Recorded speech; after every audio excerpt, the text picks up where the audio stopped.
हाँ जी, feedback sir 2 दिन feedback लिया अजमेर संभाग और अजमेर संभाग और जयपुर संभाग के तमाम जिले वाइज नेताओं से फीडबैक लिया गया। संगठन को किस प्रकार से रिस्ट्रक्चर करना है, जो पुनर्गठन करना है, उसके बारे में सुझाव लिए गए। सरकार जो बेहतर काम कर रही है उसको गांव ढाणी तक कैसे पहुंचाएं और जो सरकार की योजनाएं हैं उनका लाभ गांव में बैठे अंतिम छोर के व्यक्ति को कैसे मिले। जिस आशा और अपेक्षा से कार्यकर्ताओं ने कांग्रेस की सरकार बनाई थी मेहनत करके दिन रात, उनकी क्या आशा और अपेक्षाएं पूरी हो रही हैं। अगर उनमें कहीं कोई किसी तरह की दिक्कत आ रही है तो उसको हम सरकार तक दें, ये हमारा काम होना चाहिए।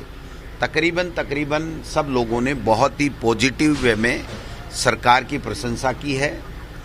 कुछ समस्याएं जो फील्ड में मानी जा रही हैं उनके बारे में उन्होंने अपना ध्यान इंगित किया है।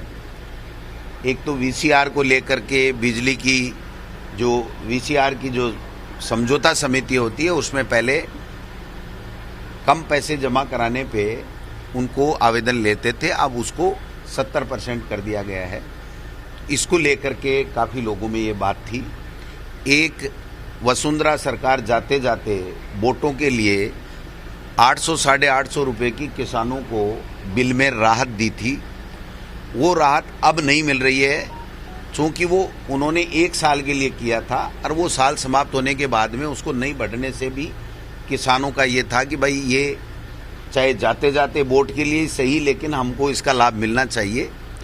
ट्रांसफर्स में काफ़ी अच्छी उन्होंने प्रशंसा भी की कि अच्छे ट्रांसफ़र हुए, लेकिन फिर भी ये बात तो बनी रहती है कि हर कर्मचारी जो है वो चाहता है कि मेरा ट्रांसफ़र हो, मैं और नज़दीक जगह आ जाऊं, या मैं पहले फेज में मेरा नहीं हो पाया तो मुझे होना चाहिए। तो ये बात भी हुई है।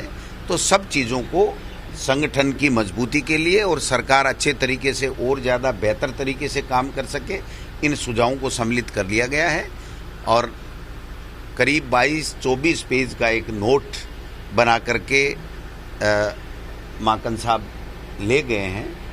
आला कमान से चर्चा करेंगे, माननीय मुख्यमंत्री जी से हम लोग चर्चा करेंगे और जो बेहतर हो सकता है अच्छे से अच्छा संगठन बनाएंगे जिससे पार्टी को मजबूती मिले। सरकार की योजनाओं का 2 अक्टूबर को जो सरकार ने जन घोषणा पत्र में अब तक का काम किया है उसकी एक प्रदेश कांग्रेस कमेटी की तरफ से हम बुकलेट निकाल करके आपको, जनता को, सबको बताएंगे और हम क्या करने जा रहे हैं उसका जो भावी रोड मैप होगा वो चर्चा की जाएगी। तो कुल मिलाकर के जो प्रदेश में आज कांग्रेस की सरकार का जिस प्रकार का अच्छा वातावरण बना हुआ है उसको और ज़्यादा बेहतर बनाने के लिए ये सुझाव लिए गए हैं। बाकी शेष संभागों के जो सुझाव हैं वो भी जल्दी थोड़ा सा कोरोना संक्रमण का कम हो जाए उसके बाद में प्रोग्राम बना करके आपको बता करके हम लोग बाकी संभाग का भी फीडबैक लेंगे। चुनाव अनाउंस हो चुके हैं, संगठन के नाम पर आप अकेले हैं आज की तारीख में, क्योंकि पदाधिकारियों की जरूरत पड़ती है जब सिंबल लेके जाने होते हैं। हालांकि इनमें ज़्यादा सिंबल नहीं होते हैं, लेकिन पूरा जोर तो पार्टी की ओर से ही लगता है, सरकार का कोई लेना देना नहीं होता है। देखिए, जो पंचायत राज के चुनाव सरपंचों के हो रहे हैं उसमें पार्टी का कोई पदाधिकारी या उसका सिंबल नहीं होता है। फिर भी जो निवर्तमान हैं उनको हमने सबको बुलाया है, तो हर कार्यकर्ता कांग्रेस का अपने आप में पदाधिकारी मानता है, होता है। मैं समझता हूँ वो कार्यकर्ता मेहनत करते हैं। ये तमाम जो जितने भी नेता कल आए थे, क्या ये कांग्रेस के प्रति काम नहीं करेंगे? निश्चित रूप से जब पुनर्गठन होता है, नया स्ट्रक्चर बनता है, तो उसमें पूरा सोच विचार करके, एक्सरसाइज करके, अच्छे लोगों को जो लॉयल हैं पार्टी के प्रति, जो मेहनत करते हैं, जो पॉजिटिव सोच रखते हैं, ऐसे लोगों का चयन करना है। और इस चयन की ही ये प्रक्रिया है कि अच्छा चयन हो, अच्छे लोगों का चयन हो। इसी प्रक्रिया के तहत ये जो संभागवार फीडबैक लिया जा रहा है, तो मैं समझता हूँ इसको भी हम लोग जल्दी पूरा करके और फिर एक ताकत के साथ में अच्छे लोगों को, निष्ठावान लोगों को जो कांग्रेस के प्रति समर्पित हैं, गांव में, ढाणी में, शहर में, वार्ड में जो अपनी हैसियत रखते हैं, जो सरकार की योजनाओं को ले जाते हैं, पार्टी की विचारधारा को आगे बढ़ाते हैं, ऐसे लोगों को मौका मिलेगा। डोटासरा जी, अधिकांश लोगों की ये शिकायत रही कि 100 लोगों की सुनवाई ज़्यादा हो रही है। जो एमएलएज हैं, पार्टी के बहुत सारे वर्कर्स हैं, पदाधिकारी हैं जिन्होंने संघर्ष किया, मेहनत की, उनको सम्मान नहीं मिल पाया। ये बात जनरल होती है, लेकिन कांग्रेस पार्टी एक ऐसी पार्टी है जो इसको जनरल नहीं मान के विशेष मानती है, और विशेष मानती है इसीलिए कि पार्टी के कार्यकर्ता ने मेहनत करके सरकार बनाई है तो उनकी पूछ रहनी चाहिए। इसीलिए हमने ये फैसला किया है कि महीने में एक बार जिले का प्रभारी मंत्री जिले में जाएगा, जिला कांग्रेस कमेटी की पहले बैठक करेगा, फिर वो वहाँ के अधिकारियों के साथ में चर्चा करेगा, ब्लॉक कांग्रेस कमेटी की बैठक में वहाँ का विधायक जाएगा, जिलाध्यक्ष को बुलाया जाएगा।